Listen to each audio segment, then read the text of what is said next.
we're going to talk a little bit about the nature of happiness.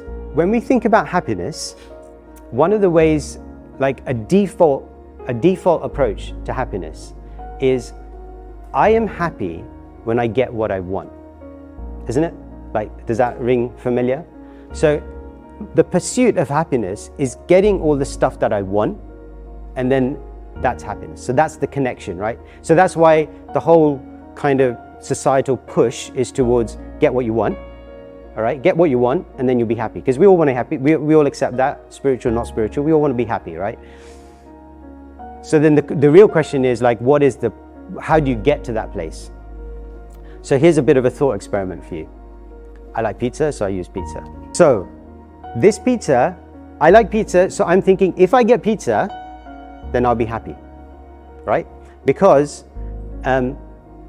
all of my senses are engaged, right? So my sight, my nose, my smell, my taste, etc. And those things are pushing messages to my brain, and then my brain is processing, okay, now you're happy, right? That's how we connect the dots between doing stuff in the world and acquiring happiness.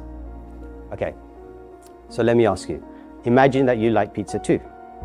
So if you like pizza and there's pizza in front of you, you have the first slice of pizza, right? So the idea is that the contact, as we said, the contact of my senses with the sense object, right? So the sense object in this instance is the pizza, my senses is my taste buds. So the contact of these two things is going to bring me happiness. In this instance, obviously, if it was something else, like I want to see the sunset, then it's the contact with my eyes, right? So whatever the sense object is, and the sense that's perceiving it, that once that contact happens, we perceive that as happiness. All right. If I have the first pizza, okay, I'm getting some happiness, right? I like it. I can taste it. Feels good. I have the second one, still happy. Now fast forward, I'm on my 49th slice. Am I happy? So at a certain point, somehow or another, the same contact of the same object with the same sense is producing an opposite effect, where now I'm revolted by pizza. Momentarily. Tomorrow I may want again, but in that moment, I'm sick of pizza. Right, so what's happened there?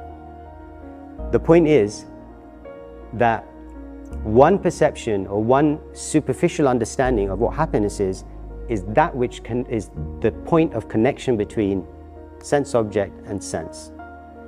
And through this process of kind of a spiritual approach, but even a psychological approach, you could say, even before the spiritual, is that's actually not how happiness works. It's not how happiness works for any of us, actually.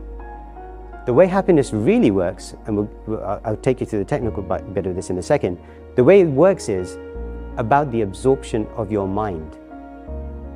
Okay, so let me give you an example. Have you ever had something that let's stick with food, right? Because it's a very visceral sensation, right? Have you ever been eating something that you really, really like, but you were absent-minded in that process? So you really like something, but you were thinking about something else, like work or whatever. And then you got to the end of that, whatever you're eating, and you thought, I just ate it. Like, I didn't get the experience of happiness. And you can eat that same thing, but with a fully absorbed mindset, and you have a different level of happiness. You experience that? What does that tell you? It tells you that the connection between the object and the sense is not the only thing at play. It tells you that the absorption of the mind in that process is key to the experience.